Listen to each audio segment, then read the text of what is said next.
Halo, assalamualaikum. Saya baru saja dikirim sebuah True Wireless Earphone dari Ugreen ya. Sebelumnya saya sudah pernah punya Ugreen itu card reader seperti ini, dan ini build quality-nya bagus banget. Saya sampai betah banget pakainya. Jadi ketika Ugreen menawarkan produknya buat saya coba, saya langsung tertarik, dan kebetulan yang ditawarkan adalah TWS ini ya.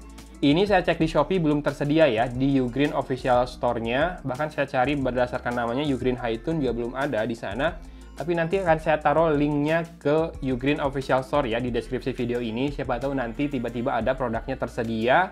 Jadi saya belum tahu harganya berapa. Tapi ngelihat dari TWS Ugreen sebelumnya, harganya ada di 299 ribuan. Berarti cukup terjangkau ya. Ini juga harusnya mungkin nggak nyampe 500 ribu. Mengingat TWS yang support Qualcomm FX segini udah mulai banyak yang murah juga. Udah pada tahu kan apa aja dua TWS yang support FX yang di bawah 500 ribuan yang pernah saya bahas. Tapi kita nggak akan compare ya. Boleh tanya-tanya nanti di Instagram aja ya gimana kualitas suaranya kalau dibandingkan. Karena nggak enak sama yang ngirim kalau di compare. Nah ini kira-kira seperti ini dari speknya. Dia support profile HSP, HFP, AV, RCP, dan A2DP. Dengan kodek yang disupport Qualcomm FX, EEC, dan SBC. Nah, EEC juga ada ya, jadi mantap, udah cukup lengkap. Dengan Bluetooth 5.0, range-nya 10 meter, tentu saja. Microphone sensitivity-nya 38 decibel, minus 38 decibel. Nggak disebutin baterainya ya. Oh ini, nih. Mana nih? Di earbuds-nya masing-masing 60 mAh, sementara di charging case-nya 300 mAh ya. Dan ini pakai USB Type-C, buat ngecasnya butuh waktu 2 jam buat casingnya, sementara earbuds-nya 1,5 jam, dengan inputnya 5 volt 500 mA ya, bukan 1 ampere. Oke, dan ini diklaim mampu bertahan 9 jam dengan musik play on a single charge, jadi si earphone-nya atau earbuds-nya doang bisa bertahan 9 jam, tapi total dengan charging case-nya itu bisa bertahan sampai 27 jam, 3 kali lipat ya. Ini nggak disebutin sih di volume berapa, tapi biasanya nggak di volume maksimal. Dan ini punya touch sensor sepertinya dengan cara pengoperasian. Single tap itu play dan pause, double tap next track, triple tap previous track. Dan ini agak disayangkan juga memang untuk play pause itu hanya single tap, karena rentan ketika mau benerin posisinya tuh rentan banget kesentuh dan jadinya play atau pause ya. Yuk sekarang kita buka dulu untuk lihat isi di dalam paket penjualannya. Teng teng teng. Ya, masih dikasih satu penghalang lagi di situ tulisannya More Than Music. Dan di kemasannya tadi ini ada keterangan lagi TWS Bluetooth 5.0 9 jam udah, Smart Touch Control, bisa mono dan stereo mode, dan ini Qualcomm chipset ya. Kita buka. Oh, ternyata partisi atas ini buat menempatkan dari kitab-kitabannya ya. Hi-Tune True Wireless Earbuds manual model WS100. Nanti kita coba search berdasarkan modelnya, Hi-Green WS100. Bahasa Inggris ya, si manualnya. Ya, semuanya bahasa Inggris. Tadi speknya udah kita baca di kardusnya, dan ini dia penampakan dari charging case-nya. Jadi plastikin. Ini compact banget ya, ukurannya seperti ini, hanya segini doang. Bentuknya seperti kapsul, dan di sini ada 3 buah lampu indikator buat baterainya. Di belakang ada port USB Type-C-nya di situ. Dan di sisi bawah ada Hi-Tune True Wireless Earbud tulisannya. Model WS100, output 5 volt 80 mA, inputnya 5 volt 500 mA, kapasitasnya 300 mAh ya. Made in China. Kita buka. Ya. Lumayan cantik ya. Dan sisa baterainya tinggal 2/3-nya. Kita lihat di sini ada tulisan please find the enclosed accessories underneath. Di bawah ada aksesorisnya lagi.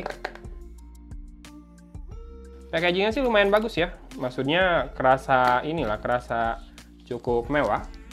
Dan kita dikasih 2 pasang ear tips beda ukuran. Ini yang S, lalu ini yang L. Kayaknya yang M-nya cukup ya buat saya, karena ini L-nya menurut saya segini gede, dan S-nya nggak terlalu kecil. Lalu kita diberi juga kabel untuk charging ya. Ini pasti USB Type-C, nggak usah dibuka lah ya. Tuh, USB Type-C. Nih. Dan ini dia TWS earphone-nya. Kita akan keluarkan. Masih diplastikin buat nutupin si pin magnetiknya, biar nggak ngecas selama di perjalanan dikirim ke Cimahi.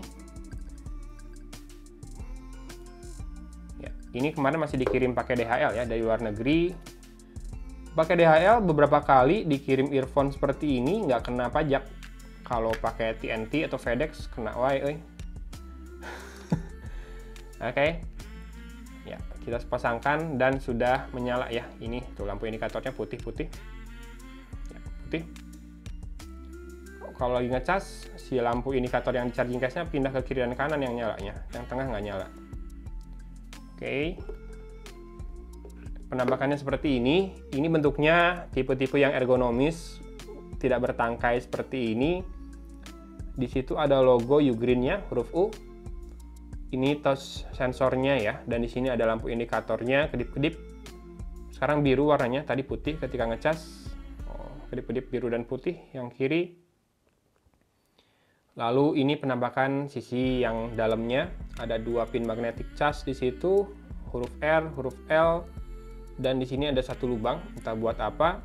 Mikrofonnya di mana ya? Saya akan pasangkan lagi casingnya dulu. Ini tipe penyimpanannya yang kanan di kanan, kiri di kiri ya, nggak kebalik. Sekarang saya akan pasangkan kuping. Saya pengen dengerin ada bunyinya nggak? Oke, bunyinya cuma tong gitu, gitu doang, nggak ada bunyi orangnya ya. Bentar, saya akan pairing dulu ke smartphone saya.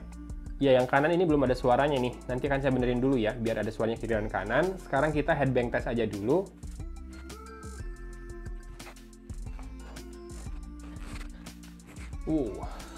Pusing. Kencang banget ini headbang testnya. Melekat dan sempurna ya. Sekarang izinkan saya dengarkan beberapa lagu dulu, nanti kita langsung masuk ke kesimpulannya.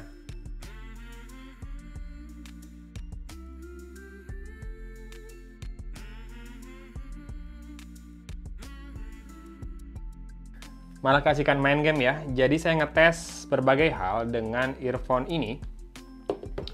Pertama, tadi ngetes buat ngerekam video. Silahkan disimak dulu hasilnya.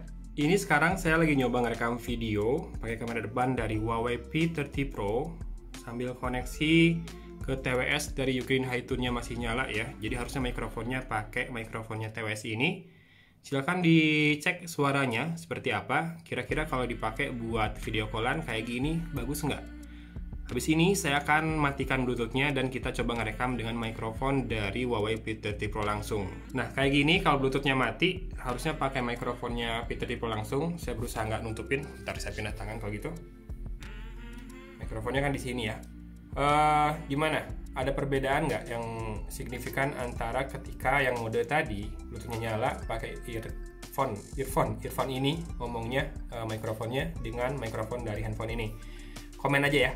Kemudian juga saya nonton video YouTube itu buat saya sih enjoyable banget ya, maksudnya delay-nya mungkin ada tapi nggak kerasa, maksudnya ketika kita nonton melihat ke arah bibir, gerak bibir dari orang yang di video itu nggak kerasa ada perbedaan jauh, jadi kerasanya fine-fine aja, nyaman-nyaman aja kayak kalau lagi pakai kabel. Kemudian juga buat main game barusan saya nggak tahu deh, apa saya nggak ngerasain delay atau memang si konektivitas antara kedua gadget ini, pakai FX ini memang udah sangat membantu buat delaynya minim ya. Tadi nggak sempat yang ramean langsung banyak orang head to head ngerush gitu, nggak sempat, tapi tadi sempat nyerang satu orang, ngedeketin. Segitu masih nggak terlalu telat sih, suara langkah, suara tembakan masih enak banget. Dan yang pasti enak banget tadi kedengeran suara tembakan dari kiri, dem gitu ya. Jadi enak buat main game ternyata. Walaupun pasti tetap lebih enak kalau pakai kabel ya. Tapi pakai kabel smartphone saya nggak ada jack audionya. Kalau pakai yang bawaan harus pakai USB Type-C berarti ya. Nah, untuk masalah sound quality-nya juga ini enak menurut saya. Jadi enaknya tuh kayak gimana ya, bassnya dalam, di belakang kerasa dem gitu. Antara panci apa bumi ya, kayaknya lebih ke panci deh bassnya. Bulat, tapi nggak terlalu bulat. Jadi kalau kemarin kan saya sempat pakai earphone yang mahal tuh, yang sejutaan lebih. Lalu pakai Pamus Slide juga. Saya sangat surprise, saya masih bisa menikmati suara dari earphone Ugreen Hi-Tune ini. Walaupun belum tahu harganya ya, tapi perkiraan saya ngeliat build quality-nya, ngelihat fitur yang di bawah sih kurang lebih sekitar 500.000 atau mungkin bisa lebih murah lagi. Kalau misalkan ini harganya 500.000 atau ke bawah sih udah worth it banget, karena bassnya dapat walaupun bukan yang jedak-jeduk banget ya. Ini bukan buat yang senangnya bass semua gitu, suaranya enggak. Ini masih rada balance juga. Treble-nya masih dapat walaupun ngencringnya nggak sengencring earphone mahal ya. Tapi masih ngencring enak buat dengerin akustikan, di genjrengnya tuh enak kedengeran. Virtualisasi juga kerasa, kiri kanan, orang ngomong sini pindah tuh kerasa semua. Kayak nggak ada ininya ya, kayak nggak ada minusnya jadinya. Padahal saya nggak tahu harganya berapa, tapi overall saya puas dengan earphone-nya. Latensinya rendah, suaranya, sound quality-nya bagus, signature-nya juga bagus. Dia mulai ke arah-arah yang mewah-mewah gitu, nggak yang ngandelin bass-nya doang. Dia udah USB Type-C juga ya, sementara baterainya 300 mAh, mungkin itu bisa jadi satu kendala, karena saya di Pamus Lite baterainya 400 mAh aja rada kurang sih. Ini walaupun diklaim bisa bertahan 9 jam earphone-nya, kemudian dengan charging case 27 jam, pasti nggak di volume maksimal. Oh ya, tadi saya sempat mentokin ke volume maksimal, udah kerasa tuh desisnya, hissingnya. Ya, hissing itu desis ya. Mungkin di situ minusnya. Jadi kalau di volume maksimal, di bagian lagu yang agak sepi, hissingnya tuh kerasa. Sementara untuk vokal, gaungnya juga rada sedikit kerasa sih, nggak terlalu clear ya. Ini clarity-nya lumayan bagus, tapi di bagian vokal yang harusnya jernih banget, masih kerasa sedikit ada dengung sedikit. Dan di bagian yang sepi, kerasa hissing atau desisnya. Itu paling yang rada kurang dari earphone ini. Overall, ini bisa enjoyable banget buat menikmati berbagai genre musik, buat nonton video, dan buat main game juga. Ternyata saya bingung sih mau bilang recommended atau enggak karena belum tahu harganya. Pokoknya cek aja di link di deskripsi video ini, ada link ke Ugreen Official Store ya. Ada dua, ada yang dikirim dari Cina, ada yang dikirim dari Indonesia. Silahkan cek di sana. Yang jelas build quality-nya saya suka, nggak terlalu ini ya, nggak terlalu polosan. Plastiknya juga nggak kerasa ringkih, bobotnya cukup. Ini baterainya masing-masing 60 mAh, lumayan besar, nggak terlalu kecil 40. Fittingnya juga bagus. Tadi saya coba kan nggak lepas ya, dan memang mungkin masalah isolasi juga ngebantu biar suaranya jadi enak banget kayak ini ya. Yang pasti ketika udah terpasang kayak gini, suara dari luar udah minim banget kerasa. Gini aja deh, kalau misalkan harganya maksimal 500.000, udah recommended banget, silahkan dicoba, silahkan diambil, dibeli. Kalau sampai 700.000 masih oke, di atas 700.000 menurut saya lupakan, karena ada beberapa earphone yang tersedia di Indonesia di harga segitu, 500.000 ke bawah, yang juga bagus ya. Dan support Qualcomm FX juga. Ini tambahannya support AAC juga. Udahlah ya, gitu aja ya. Video unboxing, quick review, first impression dari apa nih? Ugreen Hi-Tune ya. Oke, desainnya menurut saya lumayan generik, tapi nggak terlalu polos, dan build quality-nya kerasa lumayan mewah ya. Oke lah. Tapi ingat harganya berapa, nanti cek aja ya. Itu aja video kali ini dari Kota Cimahi. Agon pamit undur diri. Wassalamualaikum warahmatullahi wabarakatuh.